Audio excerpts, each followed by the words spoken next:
வணக்கம். தியானம் என்பது அதி உயர்ந்த ஒரு ஆன்மீக பயிற்சியாக இருக்கின்றது. ஆரம்பத்தில் எந்தவித தயார்படுத்தலும் இல்லாமல் நாம் இந்த பயிற்சியை மேற்கொள்ளும் போது சில எண்ணச்சிதறல்களுக்கு நாம் உள்ளாக நேரிடும். ஆகவே ஒரு சில பயிற்சிகளை நாம் குறிப்பிட்ட காலம் செய்ததன் பின்னர் தியான பயிற்சியை மேற்கொள்ளும் போது அது நமக்கு இலகுவாக இருக்கும். ஒன்று, எமது கடமையை சரிவர செய்தல். எமது கடமைகளை எந்தவித எதிர்பார்ப்பும் இல்லாமல் நாங்கள் சரிவர செய்யும் போது அது எமது மன தூய்மைக்கு வித்திடும். இரண்டாவதாக, மிதம், அதாவது சரியான அளவை பின்பற்றுதல். எமது உறக்கத்தில், உணவில், பேச்சில், வேலையில் நாம் சரியான அளவை கடைபிடிக்க வேண்டும்.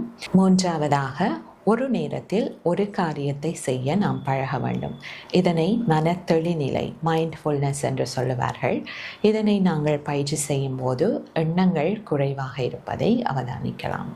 இறுதியாக, மனதினுடைய வீணான கற்பனைகளை தவிர்த்தல்.